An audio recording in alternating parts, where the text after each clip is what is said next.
Nice. So, yeah. So, John, how long have you been homebrewing? Over 35 years. Over 35 years. A lot of changes. Yeah, I remember one time asking you something along the lines of, man, you know everything. And you're like, oh, I've been doing it forever, so I better. Yeah, it was nice that the hobby, I progressed with the hobby. So you kind of picked up one thing at a time as everybody else did too. So instead of getting all the information you have now, like a lot of new brewers, it kind of happened slowly. Yeah, I had to pick it up a little at a time. Yeah. Do you find now that there's more variation in what the advice is, and you can't really trust it all? Well, I mean, with the internet, you can get a lot. You can get too much information. Yeah. And so I just sometimes just kind of weeding your way through it. But there's some good books out there too that you can kind of use as a reference. Yeah, absolutely. I know myself. Like I started with the Complete Joy of Homebrewing, and I read about a third of it. And I was like, got into the next third. I was like, that's too much. I don't care about that. And then I went and started brewing, and then I remember that in the book, and I went back. Yes, this is exactly what I need. Yeah. No, that was the big breakthrough for me too, because I brewed before I even saw that book. Yeah. This was back down in Florida, and I literally say most everything I knew about home brewing was on the side of a can of malt extract. that was like all the information I had. Yeah. And so when I moved to Colorado, that's when I got the book, and things opened up a lot. So when you started homebrewing, did you realize hops were green? I only used hops once. Okay. And they were off a hook on the shelf of the homebrew. It wasn't even a homebrew supply, it was a winemaking supply place. And they were just pellets that were room temperature, had probably been there for 6 months, and the beer still tasted better. Because I remember Charlie Papazian saying that. It's like the first time he got green hops. He was like, oh my God, what's wrong with these hops? They're moldy. A lot's changed. A lot of ingredients that were never available back then.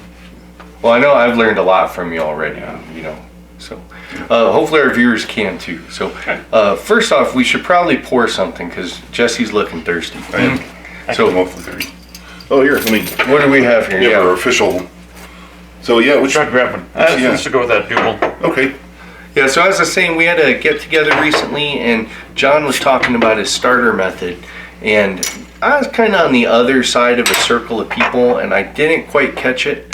And it sounded pretty good. And this beer is amazing. We actually had a whole bunch of doubles and commercial versions and homebrewed versions, and John's were the best by far out of the entire selection. Yeah, that's not a lie at all. And we had La Trappe and St. Bernardus and all kinds, and they were like, these are okay. And then tried John's, like, those imports suffer from the traveling. Yeah. Well, okay, we'll be nice.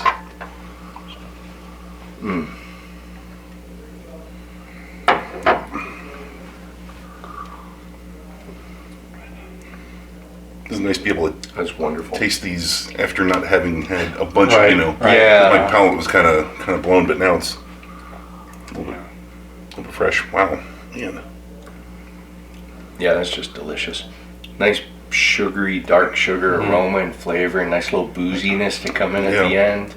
Yeah, but not too much over the top. No, not fusel at all. Yeah. Nope. I noticed the nose is just enough of an alcohol to kind of Let you know it's tingle there. your nose a little bit. Yeah. Finish dry. Make you want to take another sip. Mhm.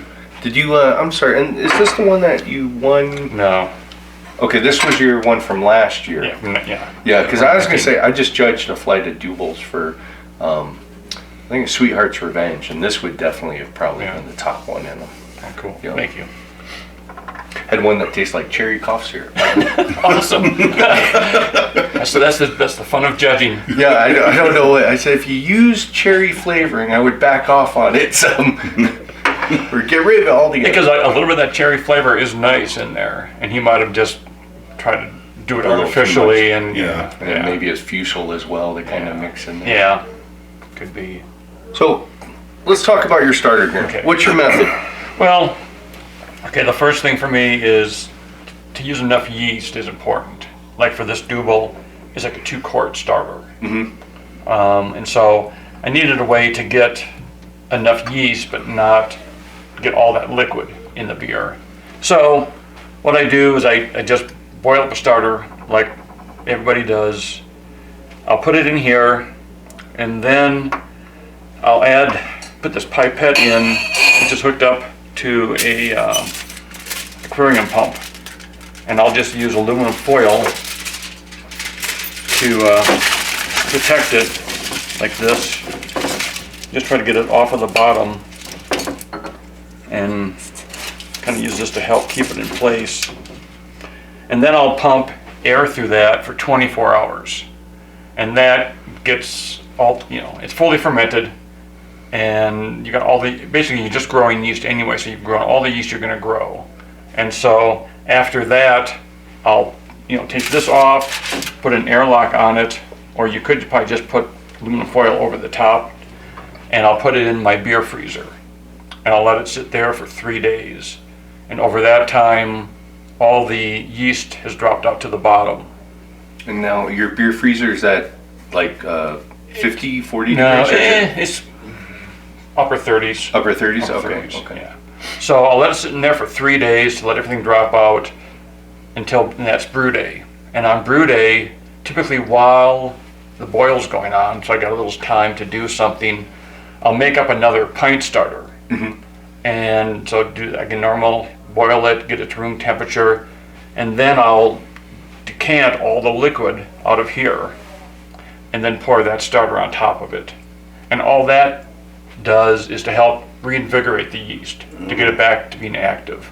Because you want yeast, optimal, you want yeast at high Kreuzen to add to your beer.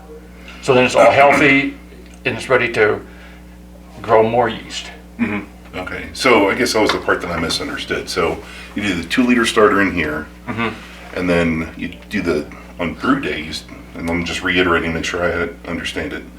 And then you do the small starter, and then you put that small starter in here to kind of get everyone kind of Right. kicked into gear, ready to get going. But first decant the Decant liquid. all the first liquid, decant so you don't liquid. get any of the flavor out of that, because it's not the flavor you want in your beer. Yeah. So you can get rid of all that, and just Oh, a pint okay. is just enough to Okay.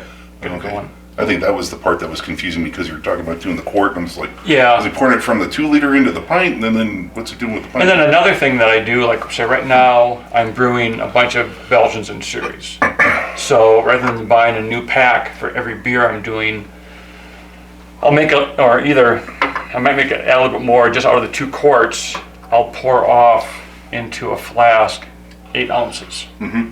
And I'll just put that in the beer freezer, and that's gonna be the starter for the next starter I do for the next batch. Yeah. And you So- pour 8 ounces of The first after starter? the 24 hours. So Oh, it's I still gotcha, it's okay. still warm. In fact, I'll probably stir it up a little bit just to make sure I got all the I yeast got in you. there. So then before it goes in the beer fridge or the beer freezer, you pour off some. like 8 ounces. Yeah, and put okay. that right next to it in the beer freezer. And then the next batch, I just do the whole thing with that as the starting point for the Okay. next 2 liters. Yeah, because that's the method I use. Yeah. Rather than go into the tube and try to rinse Right, it, exactly. I just make a bigger starter than I need. Yes. And I'll put some of that in a small pint jar and grow Right. that up later. Yep. Exactly. That's what I do. Yeah. So then when we were doing when you guys, other people, were doing the single, double, quad routine, and I think we've explained it before. There was a group of our friends that did a single, then a double, and then they did a quad, but they used the same yeast cake the whole time. You weren't doing that. I You weren't wasn't. doing Yeah. this. It's Okay, which makes Yeah. actually I think it's probably the better way to go personally, because I would think after the 3rd iteration, especially the big beers, it's like the yeast are probably getting right. kind of Yeah. tired. You would probably even want to do the sequence from lightest to heaviest. Do the single, Yeah, sure. then the doable, triple, and the quad. But this way, yeah, you're starting with pretty much good, fresh, new yeast. Yeah. I'll be honest, the one thing I don't like doing using the yeast cake over for is because the next beer, it explodes. Yeah. And it is done fermenting in like 2 days. And I don't know if I'm getting all the If it's getting esters too and hot. the flavors that I want. And yeah. Yeah, so like I think the Kolsch I did, I had done, I decided I wanted to do a big starter for the Kolsch, and I had made like the base of a lambic using the Kolsch yeast. Yeah. And then when I pitched the Kolsch on that yeast, oh man, it was done in like a day. Now, I know I've heard people suggest don't pitch the whole thing. Yeah. If you try to do the cleaning you don't have to pitch everything. You maybe pitch half of it to get more of a normal yeast population. Yeah. So, and it's probably more important that your yeast is healthy. And I know you want a good amount, but that's probably more important than how much. Well, and that's what I like about, I know some people still just start with the smack pack and that's it. And you're really at risk. You don't know. You have to know how old is that smack pack. Yeah. It could be 5-6 months old, and it's not going to give you the results a freshman would do. So, doing a starter, you're guaranteed pretty much to have the same amount of yeast that you would want to have. Yeah, and that's also, for me, that's an insurance policy if I'm propagating the yeast for later use, is, I start the starter early. This way, if it's not doing anything, maybe it's been sitting in the fridge too long, maybe, I don't know, and I can still run out and get some more yeast. And I've had that happen where the only yeast for that style was an old pack. And I was like, okay, I'll try it anyway. So I can use this and I can see how it's doing, because I know exactly what it should look like, and you can smell it and taste it to see, does it taste right? And one time it just, this doesn't quite taste or smell like I'm used to it, so I'd rather wait to be able to get a fresh pack of yeast. Yeah, that's smart. I never even thought about tasting the starter. Usually you can do it by smell if it smells clean. Tell if it's off, I suppose. Very nice. So do you only use liquid yeast, or do you do this for dry yeast too, or? Well, I do this only for liquid yeast. Dry yeast, I do go through the rehydration process. I know people say that you can just sprinkle it on. It's supposed to be just fine, but again, rehydrate it, you can see it proof itself, and you can kind of get reassurance that this yeast looks good. Yeah, and I've heard that they coat the dry yeast flakes with something to help them absorb water, so you don't want to put them in, put them in a starter and then you just want to put them in just water, and then get them right into the wort. And actually, I just dumped a packet of USO5 in there. I'm a sprinkler, but I put it, and I was like, holy cow, come on. I mean, there's so much yeast in there. I was like, wow. I can remember once a long time ago when I just sprinkled the yeast on the thing, and you could just see the color change in the fermenter as the yeast was, they were growing, but they were just kind of growing by themselves and finally working their way down to the bottom, that's funny. which was pretty cool. Like to see a time lapse of that. Right. And then put it in the pack and waka waka waka. Well, in fact, it's funny, we're talking about how we were tasting some Belgians. I was up at the brew hut dropping off entry for a competition, and I'm kind of walking through and I'm going through their yeast, and they have a great selection of different yeast, and they had all these different Belgian dry yeasts. And I picked up one of each. I'm going, I may have to do a batch and just do just try it. Like a gallon of each of just each different yeast. That's a good idea. Like Lallemand. Was it Lallemand? Yeah. Okay. But they had one they called, it might have been like Belgian, and then one they called Trappist, and all different names. So I don't know what the differences between them are. I might try to find out information on where they each came from to find out what the source was. But it'd be interesting too if they had dry yeast. For doing Belgians. Yeah, that would be. Yeah. I know they also distribute from a yeast company up there called Inland Island, and I've never used any of their yeast, but I'd like to. So it sounded interesting. Is there like East Coast yeast company? I know they had a few different names that I had. Yeah, I thought, next time I have to do some research on what yeast I might want to try. See if they have it. Yeah, there's a whole bunch of yeast people out there that I've never heard of, and I think was it Imperial that makes the Brett? Imperial. I can't remember who it was, but there's one yeast, and they've got a line of Brett yeast, and one is like a little bit of funk. Where's the funk and bring the funk, and fermentations in town will order them for you. Okay. And you get them the next time they come in. But I pitched one in there. It was called all the Brett. Yeah, and it's just like a whole pile of cultures. I did all the dregs of all their tanks. Yeah. As a matter of fact, I think you asked what I was going to use it for, and I was like, well, Jerry's using it in his single. He just doesn't know it yet. I didn't do that. Nice. Well, do we want to try the next one? The next Jubal? You want to mix it up? Yeah, I can do a little side by side.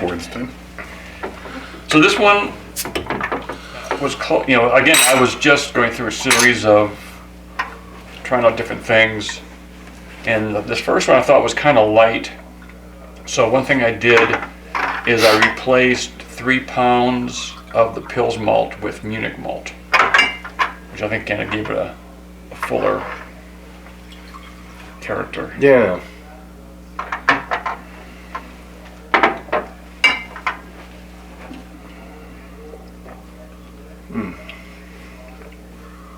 I wish they made an aftershave that smelled like. Oh, we've talked about that before. You get pulled over for drunk driving. This has a little bit richer Yeah. flavor. Now one thing that was a problem with the carbonation wasn't quite as high as I wanted it on this one, which kind of makes it taste a little heavier. Yeah. Yeah. Maybe it's slightly more boozy than the other one too. Just a little bit higher gravity. That one, first one was 68 and this one was 72. Oh, it's still delicious though. Yeah, I know. I always advise people, or a lot of times I'll get a sample of some of the darker beers that are, they just kind of have one note. They're just sugary, Yeah. dark sugar, or boozy, and then I always suggest try mixing up your malt bill and everything. Give it a little more complexity to it. Right. And John's also a national BJCP judge, right? Right. So while we got you here, let me ask you another question. You had talked about doing a fast ferment with all of your batches Yes. too. Would you mind explaining that to these guys? Sure. With a beer like this, it's got like a pound of crystal malt in it and some other specialty malts. So you kind of want to know, well, when is it really going to be done? So what I'll do is after the boil, when I'm chilling it and putting it into the fermenter, I'll pour a little bit off into a little juice jar. So I'll pour out like 5 ounces, enough for hydrometer test. And again, I'll put like a little aluminum foil on top of it, put it off to the side. And then after I've pitched this yeast into the fermenter, I'll pour that little bit of wort into here, swirl it around to pick up all the yeast that's left inside, and then pour it back into the jar, put the aluminum foil on top, and I'll put it someplace warm. I mean, just on top of my hot water heater. We'll keep it a little bit warmer. And with all that yeast in there, it kind of gives it an optimum situation to ferment out. And it's usually done like in a few days. Now, do you find you have to, when you're pouring this into your batch, that you have to make sure you leave some behind, or is there enough in it's there? usually there'll be some coated on the side. Okay, and that's enough to That's ferment it enough. all Oh the way yeah, out. in fact, a lot of times it'll blow off the top. It'll blow the wow. aluminum foil off because Okay. it's such a fast fermentation. Okay. So there's usually way more than enough. Yeah, and obviously you don't care about the flavor or anything like No. that, so it can be warm. Right. You right. just care about I the care final about, gravity. Yeah, what's the ideal final gravity, or the full extent of what it could possibly be. And that tells you, when you test the gravity of your fermenter, if it's done. Hopefully it'll be within a degree or not or two. Like somebody was talking about, theirs didn't ferment out.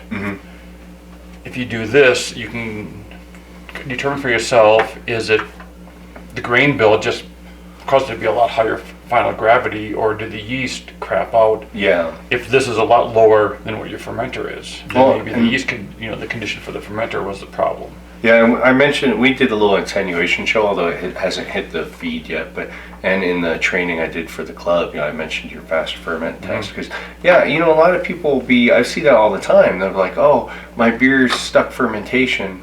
What can I do?" It's like, well, have you taken a gravity reading? And they take a gravity reading, and no, that's done. Yeah. You're at like 80% attenuation. And, some yeast don't attenuate that much. Yeah. That you just have to and if it's the first time you brew that beer, you don't know what to expect. Yeah.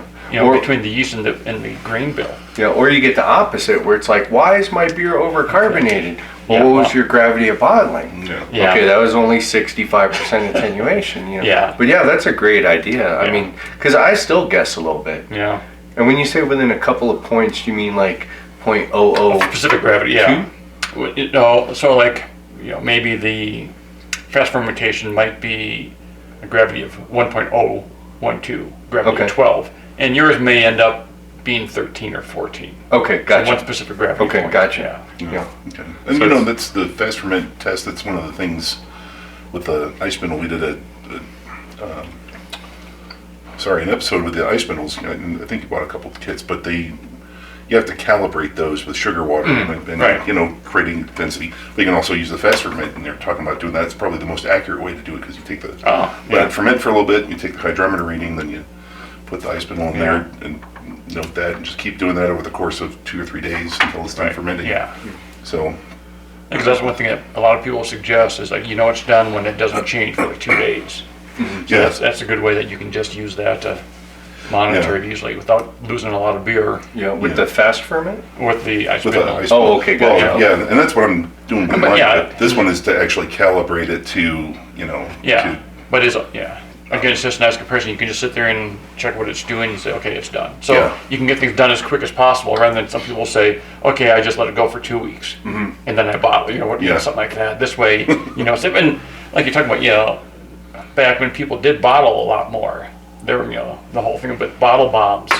People wouldn't wait till it was finally done and they'd be bottling it, and all of a sudden you got bottles exploding. Yeah. I mean, knock on wood, I've never had that, but I've had some gushers. I've had some flip tops too that like shock everyone when I open. Like, so like boom! gunshots going off, Hit the deck! Yeah. dog runs away. Yeah, I've had a couple of But those. no, I've been doing that for every batch for almost like forever. Yeah. When I first heard about it. And I gotta say, it sounds like a lot of trouble, but if you've tasted John's beers, it's worth it. Yeah, no And kidding. I'm a lazy guy, and I've thought about doing it myself. I mean, and it's just, as you fill the fermenter, you just pull it over and do that. Go back to the fermenter. It's not too hard. What do you think the biggest mistake that new homebrewers make? So I'm just pulling questions out of my butt now. I'm just trying to make this go longer so we can drink the rest of your beer. Yeah. Well, okay, Now I'm trying to get all the knowledge yeah, out of so my but can. two things that people don't think are important. One is the yeast. Fresh yeast, enough yeast. I think people just think they buy a smack pack or a thing from White Labs and just dump it in. And whether or not they even know to even look at how old it is. Yeah. In fact, if you notice, I think they both switched from a manufacturing date to a best by date. So they don't even want you to quite even know how old it is. Yeah. Just what its life should be. Yeah. Well, say, it must still be good. But Yeah. that's still a 6 months old package. Yeast, yeah. So, I mean, again, this whole thing seems like a lot of work to a new brewer. I'm a firm believer in But the I starters think now. yeast is huge. And fermentation temperature is another thing that, again, people just say, I'll just do it where I do it. And I'm really picky about my fermentation. I'm trying to get my fermentation temperature right where I want it to be. Like with Belgians, it's not only where you start, but kind of how does it ramp up and the whole profile of the fermentation. So speaking of which, how do you do that with your Belgians? I mean, because one of the things you've said a couple times is that you've read somewhere that you chase it. Yeah. So, or do you set it and like go in there and set it every day? Or? Like with the Trappist styles, I'll typically start at about 64 degrees, and I'll just let it go overnight. Okay. So like the next day, it's going to start warming up, and I just let it rise up. And I have kind of a target of maybe like 68 that I'll let it get up to. If it gets up to 68, then I'll try to keep it there and not let it get too high, too fast. Okay, but you're cooling it to tamp it down and slow it down. Initially, when I pitch the yeast. Okay. So to 64. But once I pitch the yeast, I'm not going to cool it anymore. Okay, so it gets up to 68. I'm just going to have a heater on it to keep it up there. Okay, so that's what you're doing. So when it gets to 68, you're setting your heater to 68 Well, so it doesn't drop below? No. I mean, I'll set at that point. If I think it's rising too fast, I might set the cooler because I think it's going to keep going up, and I'll just try to keep it slow it down, slow the rise up. If you read Brew Like a Monk, they give a lot of information on how the different breweries do it. Okay. And they tend to start cool and let it rise up, and try not to force cool it too much unless you really have to, Mm-hmm. because then the yeast gets kind of stressed that it's being cooled down. And then after that, when the fermentation will start to slow down, then I'll heat it to ramp it up to 70 degrees and let it sit there until it ferments out. Okay, because that's what I always heard is that, you look at what temp it's at and you change your temperature controller to match it so it can't fall back down. Well, But you do that, but you try to tamp it down a little bit if it's going too fast. If it's going too fast, like right now, so I brewed the Belgian single yesterday. Mm-hmm. And today I was doing just what you were saying. It started at 64. When I got to 65, I set the heater for 65. When I got to 66, I set the heater for 66. Just so I know that overnight I don't wake up tomorrow morning and it's back down to 64, 65. So then probably, because it's a smaller beer too, it doesn't have as much thermal heat in it. So tomorrow I will probably have to step it up to get it up to about, again, same thing, about 70, but a little bit slower. Okay, and so 70 is your ceiling? Yeah. Okay, because I know, like, I did that with the Belgian Golden Strong, or I'm sorry, Golden Strong. Yeah, the Belgian Golden Strong we did, and I think I went too far on that. I chased it up way too high. How fast? It was pretty fast. Yeah, because typically it's like those first head. 3 days is really, you really have to calm it down. You have to make sure it doesn't go too fast. Okay, so After about what's 3 too fast?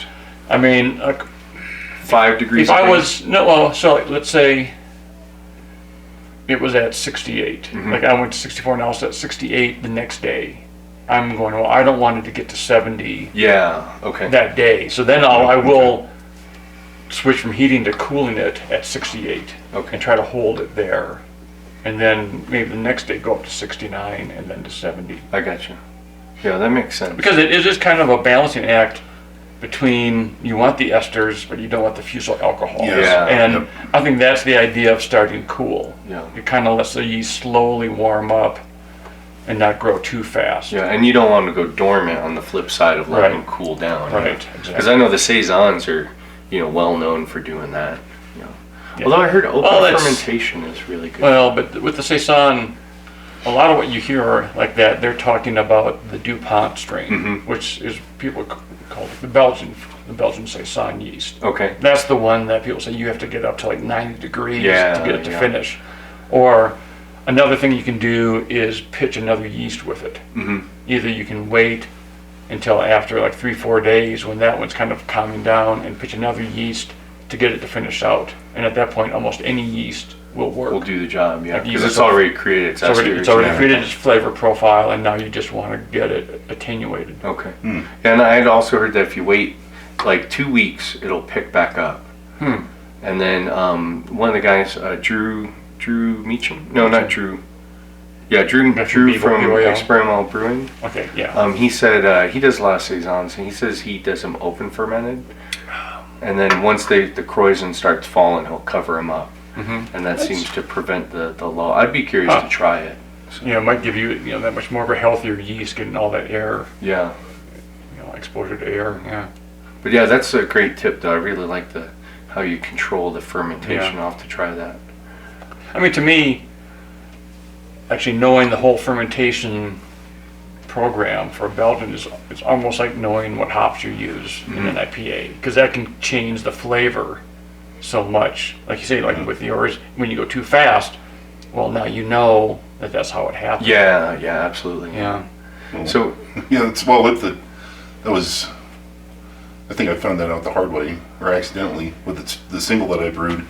I was going to do the whole yeast cake thing, so I was like, I'll just pitch 2 packs of the Abbey yeast in the single, and they have a lot of yeast for the double. Right. And I tried it, and it was a decent beer. just no Belgian. It was just no Belgian character. Yeah. And I'm like, that's because the yeast were fat, dumb, and happy. They did their thing, and they were They like, didn't okay, have we're to done. grow. And they didn't have to Right. produce those esters, Yeah. so Yeah, yeast is, they're just I mean, Fickle yeast is critters. funny. It's Yeah. important. Well, I like that saying, brewers make Make wort, yeast make beer. And especially with Belgians, that's really, really true. Yeah.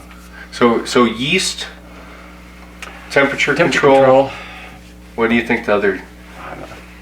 Everything else. And quality, Everything else, quality okay. ingredients. Yeah. Well, that's great because I had heard that myself. That if you want to make better beer, after you get the basics down, then you should look at yeast health. Yeah. Yeah, I mean, to include oxygenation. yeah. And temperature control, and then water chemistry. Yeah, water chemistry is interesting. It's especially when you get to some of the extremes, of like real hoppy beers or dark beers, trying to get the water to suit those styles. Yeah. Well, at least I'll add calcium chloride or gypsum just to get the calcium up to make the yeast healthy. happy. Yeah. Excellent. And the enzymes in the mash to get the calcium up to 50. Yeah. I had a bad run of beers, and Tom did a water chemistry or a water analysis on my water, and I had just a crazy amount of bicarbonate. And when I plugged it into Beersmith, like my pH, Said make a mash stop. pH was coming out at like 6 or something. Yeah. 6.4, 6.5. Yeah, way high. That's another thing I do with my light colored beers, like the Saison. I'll add a few ounces. Yeah. I'll add a few ounces of acidulated malt to get the pH down. Yeah, I started doing that as well. I'm not as finicky as I'm sure you guys are with the other stuff. I just add a little bit of calcium chloride, right? Yeah. And then acidulated malt, and just call it a day, Yeah. So. Well, there's some calculators out there too, like some spreadsheets that you can use to Oh yeah. help you plug in. Yep. No, for sure. And there's a lot of them. They're even with calculators. That's more That is chemistry. gorgeous. Really That's hard to- crystal clear. Bottle conditioned. Man. Very nicely carbonated. And that's why I like to bottle my Saison, so you can get that higher carbonation. Yeah, and it's creamier. Do you get that? Or not? I think it really dries out, fully attenuates. Okay. Which yeah. So that was February. Oh, that's wonderful. February last year. Okay. Really? I find my Saisons usually lose a lot of the esters, like almost like the yeast digest them or metabolize them, and after 5 or 6 months, it doesn't have a whole lot of flavor to it. In the bottle? Yeah. Oh. I had that with Hefeweizens as well. It's like if you don't drink it quick, the flavors Or is go that just an away. excuse to drink it quick? I do like the Hefeweizens, but what's funny is that, talking about the yeast, I have done some experiments trying to get more banana flavor out of a Hefeweizen. I found that underpitching and a higher fermentation temperature get me the most bananas. But you can take it too far. Yeah. There was one time I brewed a batch and I had everything maxed out. And when you walk down into my basement, you would expect to turn the corner and see a machine that's just smushing bananas and dropping them on the floor. It was so strong, and none of it stuck around in the beer. Huh. Yeah, it all just got expelled with the gas, and so I had to back off a little bit and find a better balance. But That's interesting.